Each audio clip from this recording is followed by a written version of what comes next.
Merciful Father, we come to you today because you are merciful. You are always forgiving and kind and loving. Help us today as we see the love for our prostitute, to see also the love for us, that you would graciously forgive us our sins and call us righteous, and to learn, even in difficult times, to hold on to your word and to listen to you, even if it means death. In your Son's name we pray. Amen. Today we have a story of prostitution, espionage, treason, and God's deliverance. I kind of feel like I'm James Bond, setting the next James Bond. But as far as this story, this is the beginning and kind of the end after the fall of Jericho. And there's a story that maybe you heard you saying, Joshua fought the battle of Jericho. You know, that's something that's familiar. But there's more to the story. And the story of Rahab the prostitute is really getting us into that.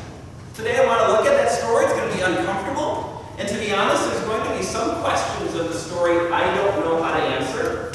But part of this is to see really the faith of this woman and how God provides for his people in a difficult situation. Let's look at Joshua chapter 2. Then Joshua, son of Nun, secretly sent 2 spies from Shittim.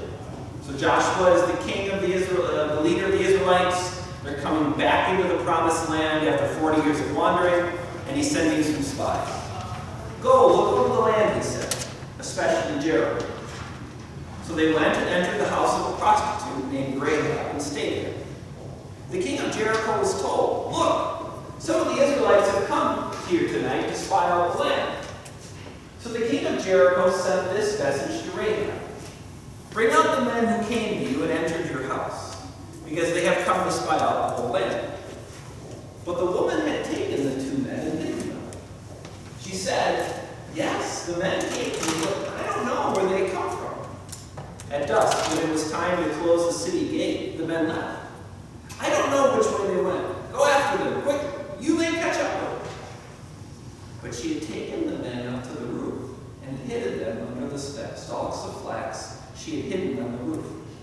So the men set out in pursuit of the spies on the road that leads to the fords of the Jordan. And as soon as the pursuers had gone out, the gate was shut. What are these couple of verses to think of? The first, an obvious question. Why would the spies enter the house of a prostitute?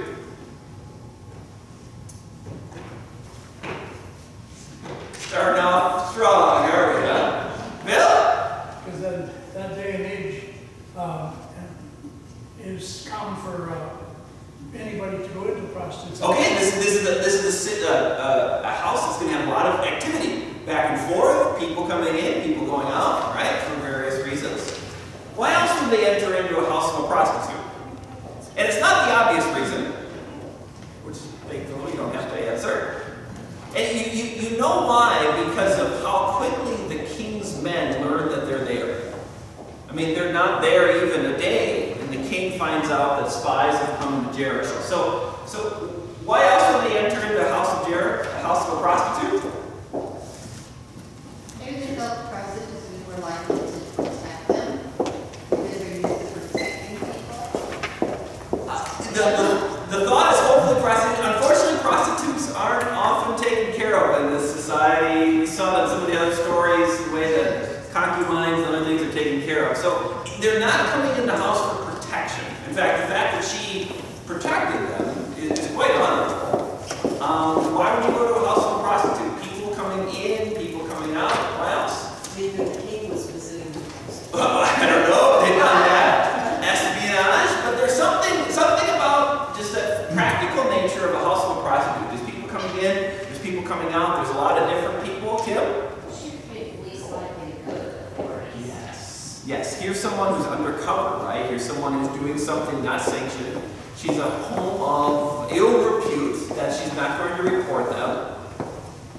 Bill, I see your hand. There's also a lot of knowledge floating to and from. Yes. It's like the main hub where people gathered and so on and spoke their minds, I would imagine, and by that, they can pick up a lot of information from all over the country. And from a military point of view, if I'm looking to get intel and loose lips, I'm going to the prostitute house. It makes a lot of sense from a military point of view. And of course, these spies, how many of them? 2. 40 years ago, how many of the spies went in? 12. Remember, they've been here before. Moses had sent 12 spies, 2 of them were Joshua and Caleb, and scouted out the land 40 years ago. 10 of them said we can't do it. 2 of them said we could. Because the people believed the 10 they wanted for 40 years. And now, 40 years later, after everybody's died, even Moses is dead, just Joshua and Caleb are alive, because God promised that.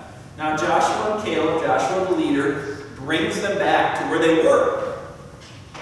And let's try this again 40 years later.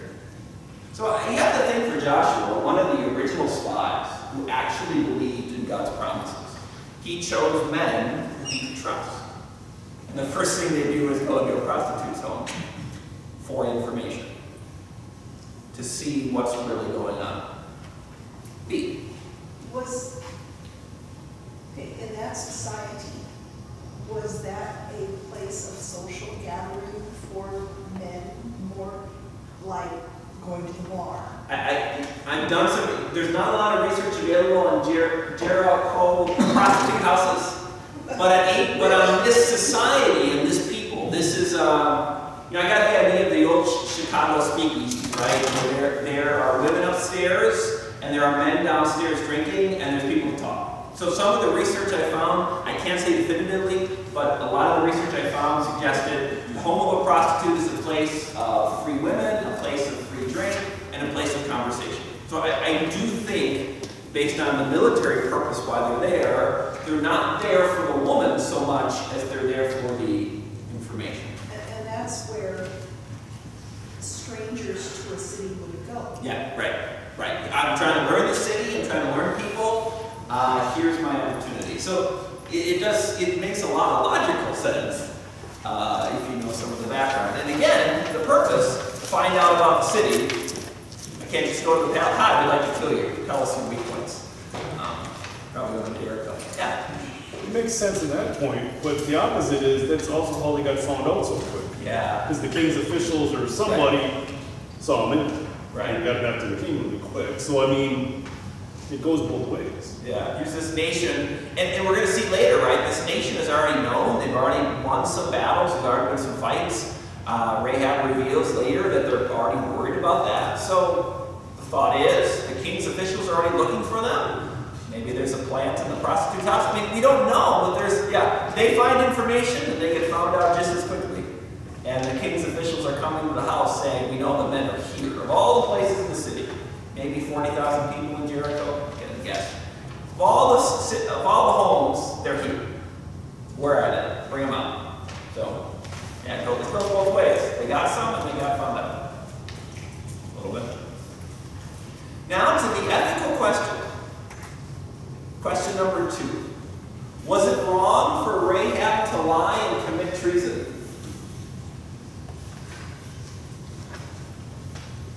These are spies brought in, as we learn later. They have already destroyed a great number of nations and peoples. They are massive and powerful. And she makes a choice for the foreign spies. Is it wrong for Rahab to lie and commit treason? And before you think of your answer, there's this interesting passage here in James chapter 2, verses 25 and 26. In the same way, was not even Rahab the prostitute considered righteous for what she did, when she gave lodging to the spies and sent them off in a different direction? As the body without the spirit is dead, so faith without deeds is dead. This is probably a lot of my study this week. Is how do I answer this question? John, you want to take a stab at it? Well, is it okay for her to commit treason and lie? If she believes in God, no matter who, it's treasonous. All right. She believed that the higher purpose was to save these men. But she didn't believe in the man, it was treasonous to hide him because you're supposed to give authority to the government. So it's treason, but it's okay because she believed in Jesus. Well, she believed in a higher. Yeah, okay, that's the trouble. We don't hear her faith. I mean, James says she was considered righteous, but is that the same thing as saying she was considered a believer in God? So you have this interesting dynamic, right? Is it wrong to commit treason? Yes, it is wrong. Is it wrong to lie to the government? Yes, it's wrong. These are breaking of the fourth commandment. So then how can this woman who commits a great sin, who, because of what she does to the spies, right, everybody in her town is going to die. The destruction that comes in, they break in the walls, everybody's murdered, everybody's killed. They keep the gold and the silver, all the animals are being slaughtered. So she chooses to save her family for the death of everybody else. How can that be considered righteous? This is a really difficult question. How can a liar and a cheat and a treasonous person be considered righteous? I don't know if I can answer that question right now. I think we have to go more into the story, but I want to set up the conflict that Rahab is disobeying the fourth commandment at this point, and yet Rahab is called righteous for what she's doing. So how can she be good and bad at the same time? So I don't have the answer yet, but Rahab's praised for this behavior. Well, see, to me, that's the same thing I was thinking. At this point, if you're reading the Bible from start to finish and you come to this, to me, at this point, all she's trying to do is save herself from everything. No mention of God, nothing about being a righteous God. It's just, here, I'm going to help you and you help me. Yeah, we're going to see a little bit later. She has the arrangement. I did this for you, you did this for me. Right now, she lies to the soldiers without ever getting a promise of protection from the men. And I think, and again, this is a little guesswork, but the home of a prostitute is a home of ill repute, and that's not a home you want the government to know about. That's also not a home you have a lot of protection, say. So I think it's fair to say she's putting her neck on the line for two men that wandered in that day, from a different nation, different people who are trying to kill her. So this is the big thing Rahab did without any promises of protection. She did it. Why is that okay? So yeah, we'll get to that answer in a moment, I think, but there's a lot of conflict here in this story. And question 3, would it be okay for us to lie to our government to protect foreign spies? Yes, our government was corrupt.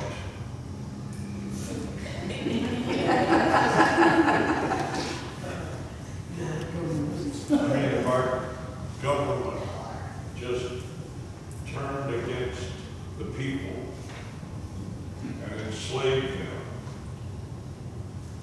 then you hold them to the law, especially if they take taxes from you. Yeah, now you're getting to where I'm asking, right, Jim? I mean, this is an 18th century question about the founding of our nation. Boston Tea Party, all that, right? Government doesn't represent my desires. It's okay for me to lodge foreign spies. We're going to go house to house. Where's this Paul Revere guy, right? I mean, this was a question in our nation. And if you look back to some of the writings at the time, people pointed back and said it was okay for Rahab, therefore it's okay for me. I don't think anybody's got any Russian spies in their home, okay? I mean, there's maybe not a comparable today. I don't think any of us are housing any Russians or whatever. Nor am I saying we're thinking that. But this story has been used for political gain in our country just a couple centuries ago. Rahab can do it, we can do it. And that question comes down to, is sin okay if the other guy is a worse sinner than me? Is it okay to disobey the government if the government's not doing its function? Our nation was founded on some of those principles. So again, I'm not answering that right now. I'm just saying this story in our nation has been used in a certain way. Was that used rightly? All right, so I saw John, and then I'll go to Kid, please. Thank you. Well, I'll probably get flack for this, me from the north at one time, but the Underground Railroad was... We're going to get to that exactly in a moment. Especially when you look at Slave Haven in Memphis, and you look at the tunnels in Knoxville. Our state has an impact on that. So yeah, we're gonna get to that just in a moment. Kim. Those were the situations I'm thinking of. But, you know, even in Europe, when they hid Jews, like, Right. is that moral to hide a person?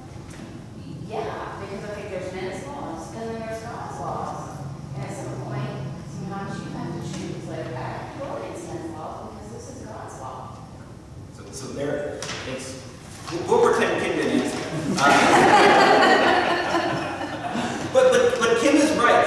Here's the setting, and all of us are getting to it, whether it's the Revolutionary War, whether it is the Civil War, or whether it is what Hitler did, or some of the other things. There's a lot of times as a Christian where I have to say, do I respect and obey my government at this point, or do I respect and obey God? And if my government asks me to do something that is against God's word, Acts chapter 5, we must obey God rather than men. But we have no such assurances that Rahab is a Christian at this point. So yeah, all of this is excellent. I'm glad we're kind of thinking of that already, but Rahab doesn't have that faith and confidence yet. So is that a question? You're clearing the shoulder. All right. Yeah, you do. Okay, good. Even though, like, Rahab didn't really have trust in God, like he said that he puts his word in Christ, so we all have morals and stuff, so maybe she thought that, like, even she believed she was right. We hope so, right? But there isn't, so that's one of the arguments, right?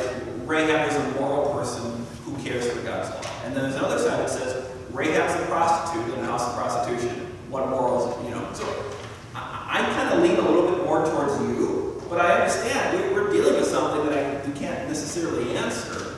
We don't get all the details, but we do see her making an ethical decision to protect those under her roof when it would be her death. Because Jericho, as we see, is tightly walled up. They know that they're there. They know that they're coming. They go to the fords of the Jordan. They know that that's where they're at. They know the army has massed at the fords of the Jordan. They haven't crossed yet. So yeah, there's this really, here's a woman that you wouldn't expect of high moral fiber. Is she displaying some moral fiber? I think so. We'll see. Kind of a fun story. There's a lot of connective tissue in this story of Rahab and prostitute. Rahab as prostitute, please. Okay. At the time, was the house of a prostitute a house of ill repute? Was it the same as we see it now?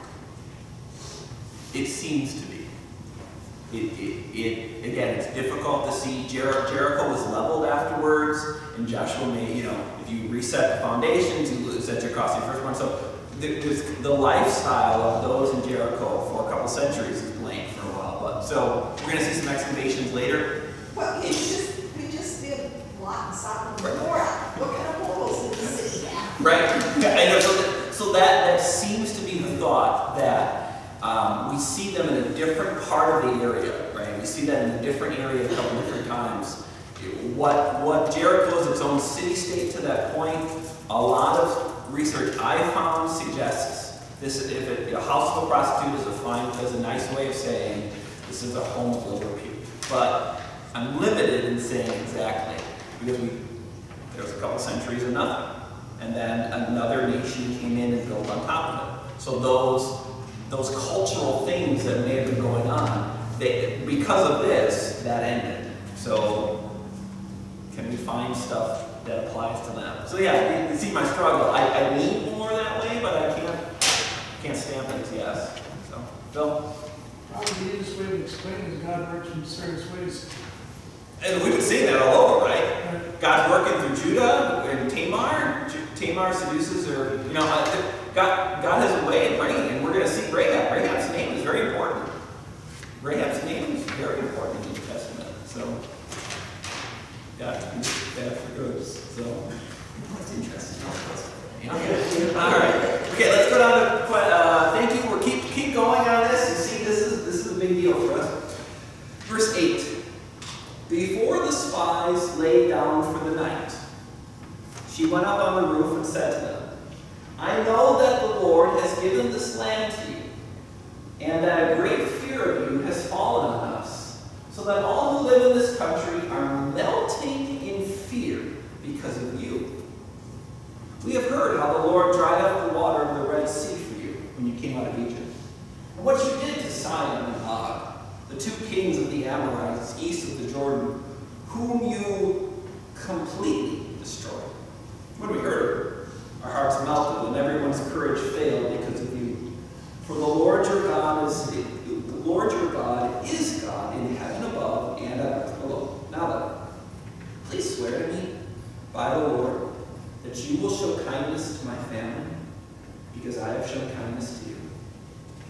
Give me a sure sign that you will spare the lives of my father and mother, my brothers and sisters, and all who belong to them, and that you will save us from death.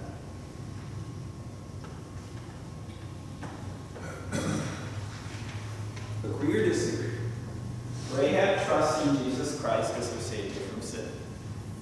I disagree because she's saying, I'm showing you kindness, so have the Lord show kindness. Right. This is reciprocal agreement. There's nothing about Jesus. Disagree. All right? Aaron? I disagree as well because, I mean, she does say that she knows there is a God. Yep. But she doesn't say that is her God. So she's asking for kindness in favor of God, but she's looking at it as, please show me favor with this. You know, look what I did for you. Help me. Treat me well when you come to destroy us. Yeah. All right. And you notice he never calls her God. She calls him the Lord your God. She has fear in her heart towards the gods, and it does say it's all he is banking the woman who fears the Lord. It does, yeah. And in that context, in Solomon's words, fearing of the Lord is, this is the Lord who loves me, cares for me, let me do these things. So fear can be used a couple different ways. She does fear him, but does she have a relationship by faith with him? We don't hear that. Or maybe some might say we don't hear that. I thought I saw another hand on this side. Is there anything from this text so far that says she's a believer in Jesus Christ as her Savior? Not really. I think we have to make a stretch. What do we do know about her? She knows it's coming. She knows God's name, the Lord your God. She calls him by his divine name. So she knows who he is. She knows that he is powerful. She knows that he is coming. And she knows how afraid everybody is. But she does not call him her Savior. And the relationship is, I was good to you, now be good to me. This is our trait. Yeah. One other thing is, you know, they've been marching around the desert for 40 years. She still heard the story of the Red Sea being parted. Say that last part again. She still has heard of the story of the Red Sea being parted, except escaping the Egyptians. So there's been some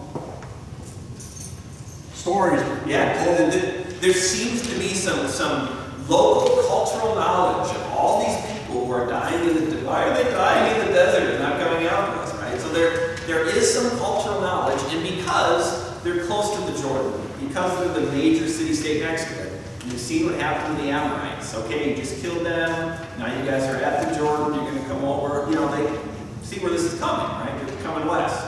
You're coming our way. Aaron. So, I got a quick question. Please. So she is aware of God. She is aware of his power. Yep. She's Yep. heard stories of his power. Yep. In my mind, if I hear that of God and all of these things, in my mind I feel like this is the real deal. Maybe I should listen and, you know, go to God, but you don't really see that here. Like, where, I don't know, in what way is she, you know, she's aware, but how is she not, how do we not know so far in this story is kind of what I'm getting at. Yeah, right. I mean, obviously it's a difficult question, right? I just lied to the king's officials. The king's officials know we were here. I sent them scurrying down the road. I bought myself time, but I know they're going to be back. And I know they're going to figure out that I lied to them. And I'm in a house of prostitution, so I'm going to go repute, if we go with that assumption. I don't have a lot of protection here. I have some family members, father, mother, brothers, sisters. I don't have a husband to protect me. There's a glaring omission there. So you wonder how much of this is fear, but also practicality. All right, I took care of you guys. I I need you guys to take care of me. I'm kind of freaking out right now. I know your God is powerful. We're all melting in fear. Take care of me. Right? Is this just practical? Or is this the beginning of someone saying, your God is awesome, I want to learn more about him? So, yeah, there's a couple more verses we like in this section. Well, like on here, that's what I was thinking. She makes a comment about your God is a God in heaven above and on earth below. It almost, you could take this. This is a woman that's struggling with faith between whatever God she had prior to the God she has now. Yeah. Because you almost got to have some type of faith to make that statement. Now, she doesn't mention Jesus, but right. she knows there's something special about this God. Yeah, that when we see this term, whether it comes from like Naaman, Assyrian, or some others, when they talk about the Lord our God, right? Well, he's the God of the mountains and the plains. And what normally they mean is he's a God who wins battles. Like the Canaanites, hey, we've got our chariots, we're always going to kill on the plains, right? Our God is the God of the plains. Well, then yours is the God of the mountains. So option one is, this is kind of military, again, in the context. Your God has won everywhere, he's in charge of everything. Option two, with the phrase heaven, where I kind of lean, she's calling something more than just this earthly deity that we worship to take care of us, right? There's something divinely supernatural about him. I'm interested. Again, I see an openness in Rahab. I don't see faith yet, but I'm not just military. There's an openness here. But we're kind of guessing. But here's a woman saying, tell me. So, Kim, and then... So my question, so Rahab, if she's a foreigner, she's Yep. born in a foreign city. Yep. Now, she may have heard stories of, and that's how she came to her knowledge of okay, there's this guy. So even if she had a desire to I want to follow this guy. I mean, why would a person, you don't just walk into the church and go, hi, I want to join you. I don't think that's how,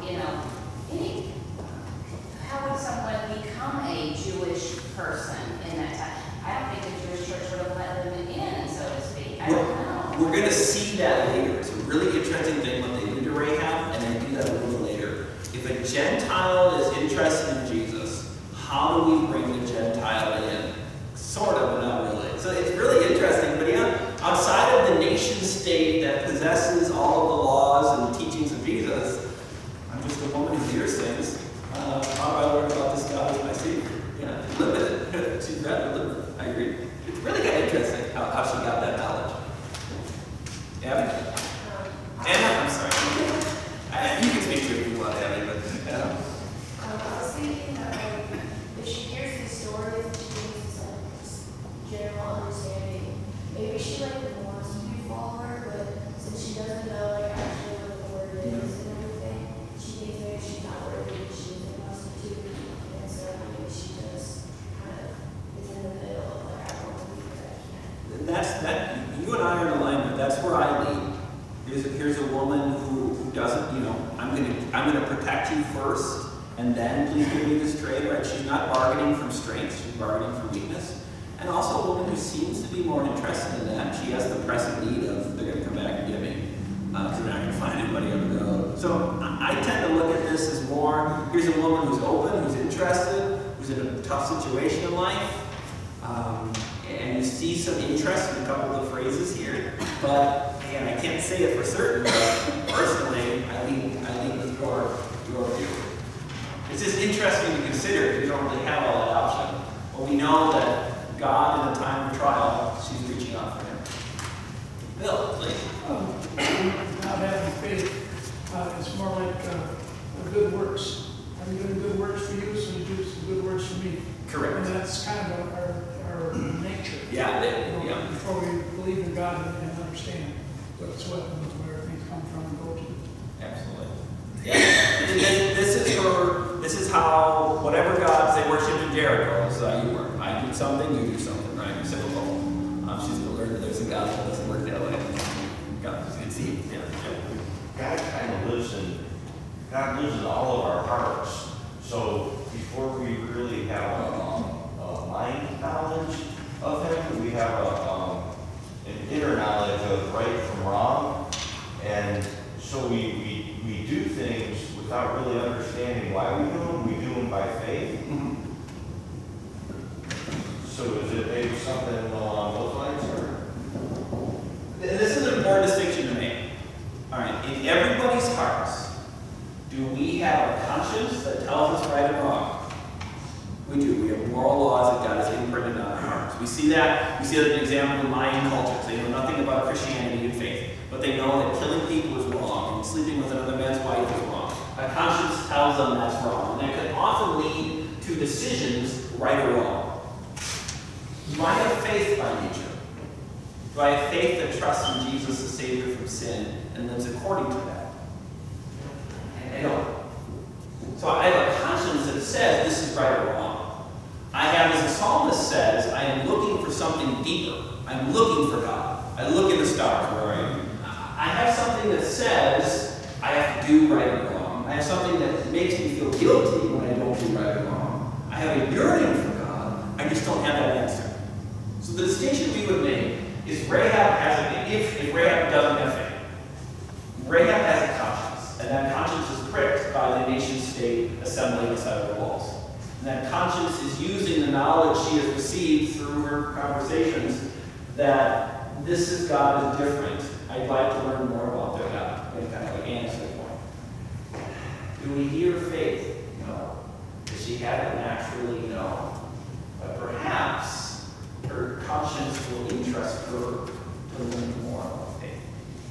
You understand the distinction there? Yeah, we want to be really clear. I think we're leaning one to another. But, not quite sure. Let's go to page 2. We really like how the spies respond here. Verse 14, our lives for your lives, and then assured, if you don't tell them what we are doing, we will treat you kindly and faithfully when the Lord gives us this land. Now, let us down by the road through the window, for the house she lived in was part of the city wall. Now she said to them, go to the hills so the pursuers will not find you. Hide yourself there 3 days until they return, and then go on your way. This story, question 5, the world treats this story as a legend, this laughing stock, and the idea that Jericho falls because people blow trumpets, all that's ridiculous. But before we get to that, look at the details. What's the archaeological details we see in these verses? Where is her house? City wall. What falls in Jericho? City walls. But then they get rescued from the city wall. So then part of the city wall had to stand up, didn't it? If her house didn't fall. All right? We're going to get to that in a moment. And then number 2, where does she tell them to hide? The hills. And if you're on the run, that means the hills need to be close, right? You need to be close enough to stay in the hills and large enough for 3 days before you leave. So her house then has to be somewhere that is in a wall that didn't fall down and near hills. Do you know anything about archaeological sites in Jericho? Turn to page 4, please. When you decide to go to Israel and do this, and they take you down for a while. Because he can show you these great archaeological sites and dig in the dirt with you. On page 4, you've got a picture there. That's 3. That is the ancient site of Jericho. That is exactly where that was. And on the north part, you see the holes that they dug. They're going all the way down, all the way down. The wall falls on the eastern edge where the road kind of is. That seems to be where they came in based on the destruction. There's a smaller north wall on the north side that didn't fall in their excavation. You can see that in diagram 1. And can you kind of see what's going on to the northeast of there? See a whole bunch of trees, and what else do you see? Hills. Excavation about 15 years ago found a small northern wall that was part of the city wall that did not fall. And just outside of that small northern wall are some hills that lead to Jordan, where the spies would have been. I cannot say that her house was in that northern wall by the hills, but man, that sure sounds good to me, doesn't it? The walls came tumbling down, but not all the walls. God still took care of Rahab, it seems. Back to page 2 after a little picture break.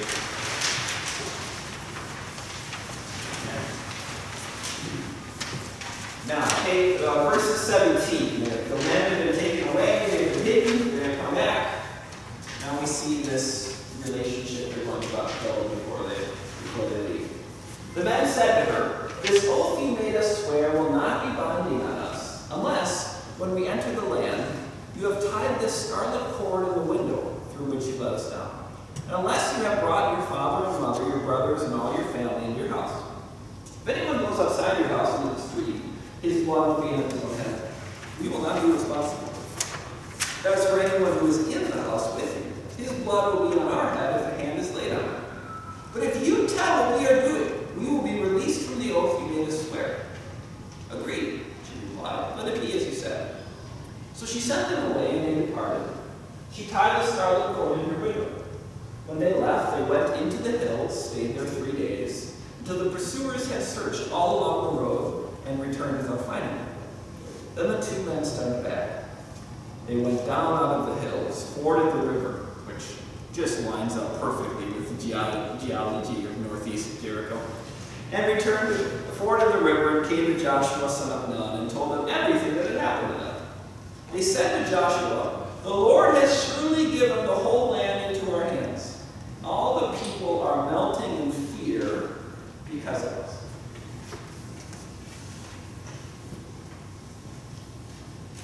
Question number 6. We have a number of military men and women in our congregation. Evaluate the military report of the spies.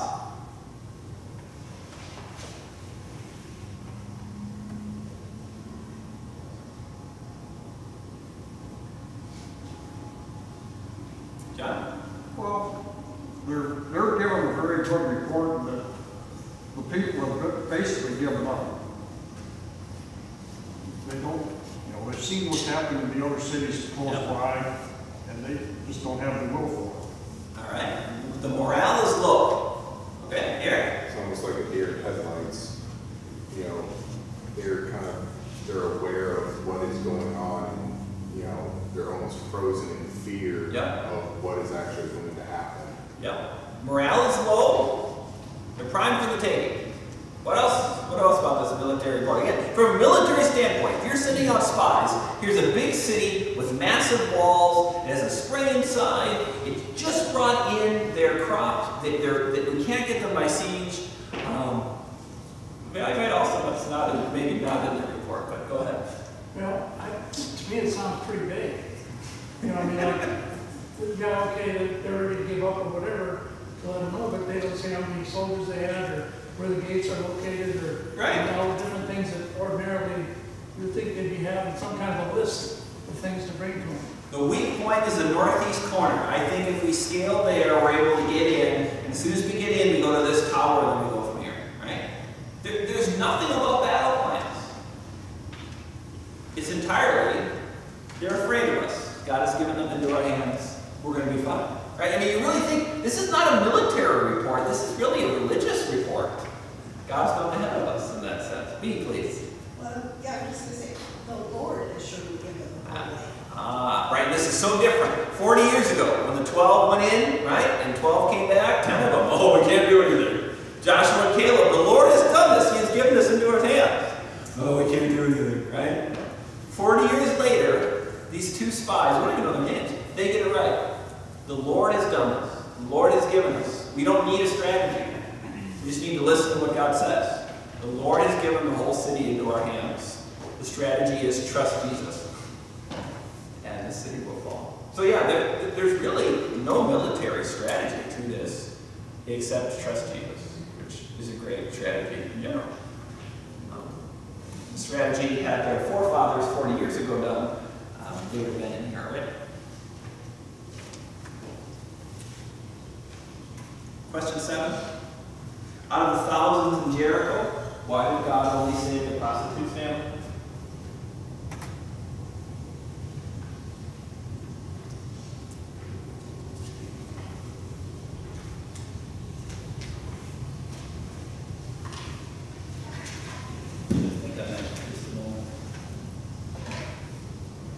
Why only the prostitute, Kim? Because the spies told her that they would, so I think God followed their advice. God provided for the spies, He kept care of them. He took care of the backwards. All right? Good. Someone else? B. Actually, she fulfilled God's plan. She fulfilled God's plan. So she got rewarded with life. Being sarcastic, that's not what you're saying. But that's kind of what we start thinking, right? She did what she was supposed to do, therefore she lived, right? Is this a treaty, a simple treaty? You did this, you took care of him, therefore you stay alive. Is that all this is? Just a treaty? I mean, like, I don't know if she would be the only one, you know, Jericho or Everybody else burned and died. yeah, it was she the only one that really shaped faith. Here we go. We got a lot of stuff we don't know. We know Jericho's annihilated. We know that it's burned and crisped up, and we know gold and silver was taken, except for what Haman stole. But a lot of people died. Why does Rahab stay alive? Because she had the knowledge to do a treaty back and forth? Because she sold out her nation to keep her family alive? Why did Rahab live? Okay. Covenant. It's a covenant. The unbelieving covenant got saved. That was the deal. Because God's representatives promised her that she would. Here we go. God's representatives, God's love was even for the prostitute in the foreign city. This is entirely a story of mercy and kindness. This is entirely a story of grace and forgiveness. That God would decide to say, I am going to love you and rescue you and your family from this place. It's a great story. I mean, yes, there's a negotiation and there's a bargaining, but they went to that house and she got saved because God's representatives promised it. There's a lot of grace and forgiveness in this story, and that's why God saved Jericho.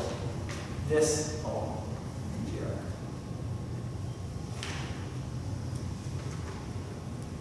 Thoughts on that? Oh, yeah. God didn't make it deals, people did. I think that's where we have to come back to. This is God's grace for the woman. God's plan was to save this woman. She is the forerunner of Jesus. She is part of Jesus' line. We'll see that later. This was God's plan. God's going to choose a prostitute woman from Jericho to save and to be the is it 32 times grandmother of Jesus? My numbers aren't right. Don't quote me on the numbers. But God chose this woman to be Jesus' great-grandmother. So yeah, it's not so much a deal as it's God representatives did this, and this is the woman God chose. It's like Mary wasn't chosen because there was a deal. God said, I want you. Rahab wasn't chosen because there was a deal. I want you. And you're going to get saved because of this deal, humanly speaking. But I'm choosing you like the whole city. I think there's a lot of it. We don't do our part. Yeah, we don't. Unfortunately. Other thoughts or things, Ken? Other thoughts or comments on this story? One of the great weaknesses of Jericho, especially when we teach it in Sunday school, is that you just think it's a big death story. It's really not. Yes, a whole bunch of people died, the walls came tumbling down, and the kids all like that. But I want you to look at Jericho 3, 4, 5, all these passages. Jericho is not just a whole bunch of people dying. Jericho is God looking at his nation and saying, this is a spiritual renewal for you. If it was just a military thing, God would have said, spies would come back. Hey guys, we got time, let's go in and get them. They're on the run, they're on the ropes, right? This is a spiritual thing. Take a look at what God does for his people. What does he do in Joshua chapter 3? How do they cross the Jordan?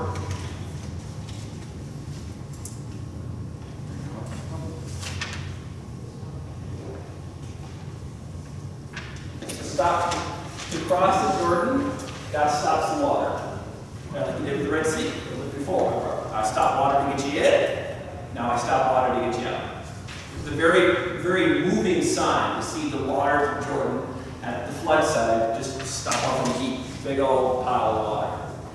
And then what do? They get the rocks in the middle, and they bring those rocks out.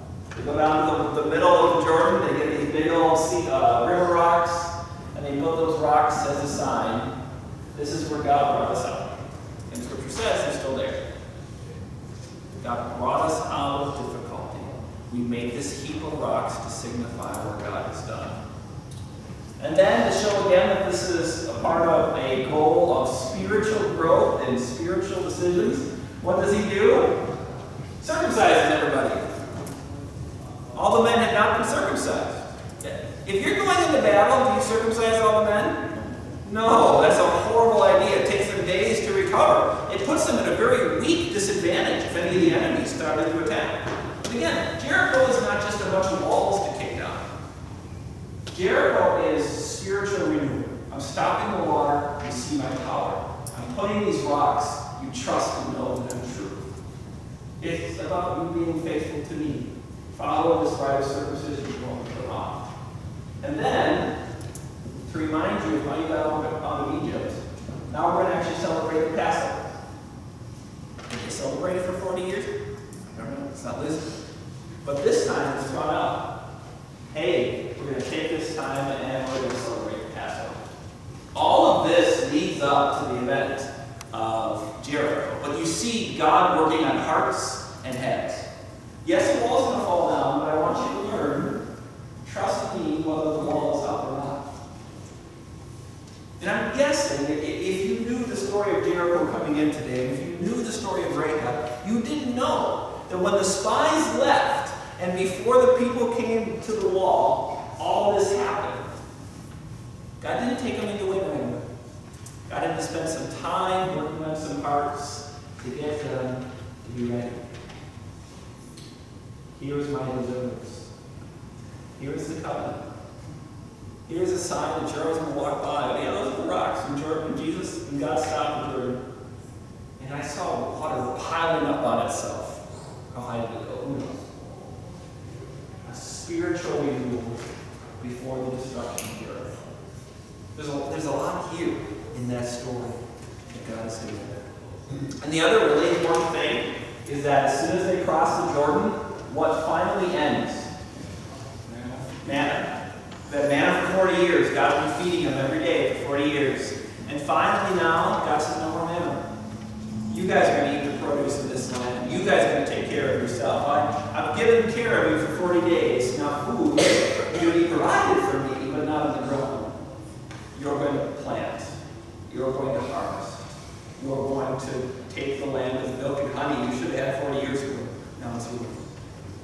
So there's a lot of spiritual things that happen before they actually get to Jericho. You see God working on their hearts. Comments, questions on the spiritual renewal before the rocks? Go to the top of page 3, then there's one more thing that's done. Joshua gets face to face with an angel of the Lord. An angel comes burnishing the sword before him. Joshua falls down and says, "Oh, what are you doing here, right?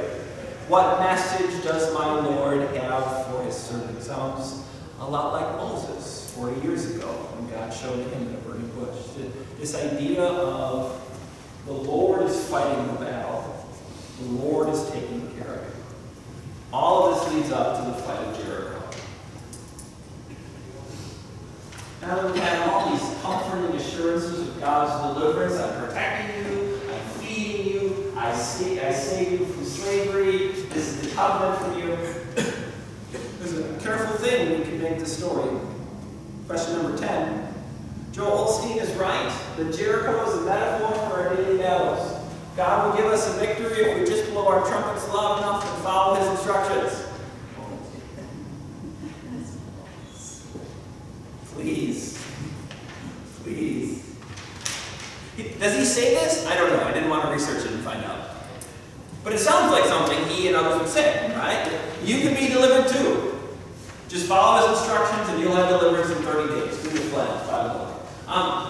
Part of this is understanding Jericho didn't fall, but hearts were renewed first. So we just got to be careful when we make this story about how we can overcome everything. Jericho's fall was how God is going to take care of his people. Whether you have good times or bad times in front of you, remember how God takes care of his people. Not how you win in the valley you're facing. All right, let's get to the wall falling down. Verse 20. When the trumpet sounded, the people shouted, and at the sound of the trumpet, when the people gave a loud shout, the wall collapsed. Every man charged straight in and took the city. They devoted the city to the Lord and destroyed with the sword every living thing in it. Men and women, young and old, cattle, sheep, and dogs. Joshua said to the 2 men who had spied on the land, "Go into this prostitute's house and bring her out and all who belong to her, in accordance with your oath to her." So the young men who had done the spying went in and brought out Rahab, her father, mother, brothers, and all who belonged to her. She brought out her entire family and put them in a place outside the camp of Israel. Kim's point before. Then they burned the whole city and everything in it, but they put the silver and gold and the articles of bronze and iron into the treasury of the Lord's house. But Joshua spared Rahab the prostitute with her family and all who belonged to her, because she hid the men Joshua had sent as spies to Jericho. And she lives among the Israelites to this day. Question 11. Rahab trusts in Jesus Christ as her Savior from sin. Hebrews 11:31.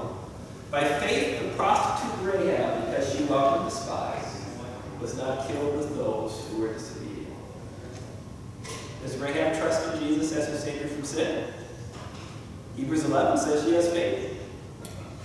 Where did she get it? Did she get it outside the camp with her family? Living among the people, the Gentile that was brought in? I don't know exactly when it happened. I know that James and Hebrews in the New Testament praise her for her actions, and Hebrews says she has faith. When she got it, how long it took it for her. But we see that she is praised as faith, the faith that she has. Not just faith to do good works, but faith that trusts in Jesus as Savior from sin. And when you read Hebrews chapter 11, when you look at that, you see Israelite, Jericho, prostitute. I mean, Rahab's going to in the story. And yet this is what God has done for her. In fact, let's get to question 12. Why is Rahab always referred to as a prostitute? Everywhere in Scripture, why is she called that? B. It's a reminder that she was a sinner. Yeah. And what did you say again? She Was a sinner. Was a sinner. This is the way she used to be. We're always a sinner until. Yeah, true, right. But this is her past life. God's grace is shown that He rescues prostitutes and makes them the great-grandmother of Jesus. The reason that God keeps calling her prostitute is not to bring up her history, but to bring up God's grace. This is what I do with people that you just use for money. I make them Jesus' great-grandma. This is a great story. Rahab is a great story of grace and mercy and forgiveness. For a woman of tough upbringing, here it is her Savior. I kind of answered question 13 already. The Israelites were commanded not to intermarry with the Canaanites. Did they? Yeah, they did, right? And you see the connection. Sam and the father of Boaz, whose mother was Rahab. Oh, we know Boaz, maybe. We maybe know Obed. We maybe know Ruth and Jesse and David. She's not that far from Jesus. What's his David great-great-grandmother? God uses that woman and uses her for great glory. And question 14 is the last thing I want to leave with you today. What comfort the story of Rahab gives to you? For all we've looked at, all we've thought about, what comfort is from the story of Rahab, please?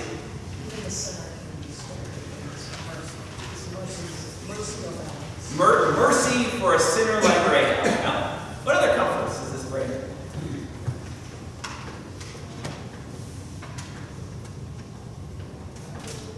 Mercy for a sinner like me. Yeah, right? Am I better than Rahab? No, I'm just as sinful. No matter if I do something nice, I'm just as sinful. But God can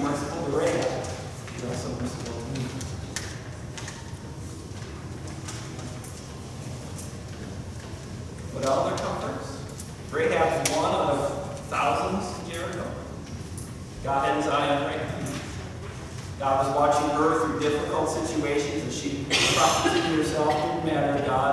God had his eye on Rahab, and God rescued Rahab from her past life, from the dying city. There's something really comforting to think God is not just the God who watches millions of people milling in the desert, but he's also got his mind on this city, and he's saying, this one, I want to be David's great-great-grandmother. I want to be Jesus' great-great-great-great-great-grandmother.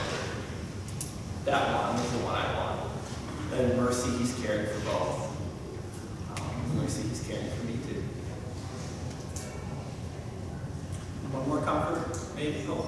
I think what I get from this is that we see that God is merciful to us as sinners, and he had a plan for Rahab, and he has a plan for us. So there's a trust factor here, Lord. Thank you, Lord, for revealing the plan for Rahab. I've got a plan for my past sins, my past life as well. You use me accordingly. This is a really comforting. Oh, Ken, last thought. It's amazing that he always chooses people like that throughout the whole life. Yeah, right. Tax collectors, whatever. He chooses the lowly of society. Next week, we're going to talk about the disciples that Jesus chooses in the sermon. He doesn't choose special people, he chooses normal people. And that's been a theme that we've seen in these last couple of weeks.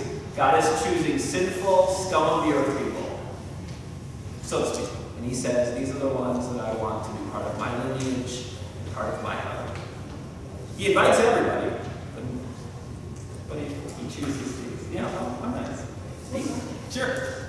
It's a lesson for us not to judge other people, because that may be the person God has chosen to save. Yeah, think about from the spy's perspective, right? Oh, this is just a woman that we use for protection. Oh, wait a second. This is a woman who's going to be living outside of our camp, who's going to be part of our family, who's going to grow, who's going to be David. Like, the spies maybe thought of her as something to be used. I don't know. They may have judged her. God did not. God had great plans for her, regardless of her background. Yeah, there's a lot in this story. As we see in all of these stories. We'll pick up next week with another story. Let's close with prayer. Heavenly Father, I thank you for the grace given to Rahab, that she would have a son, and that son would one day be my Savior, and ours as well. Bless us as we see the grace you give to us.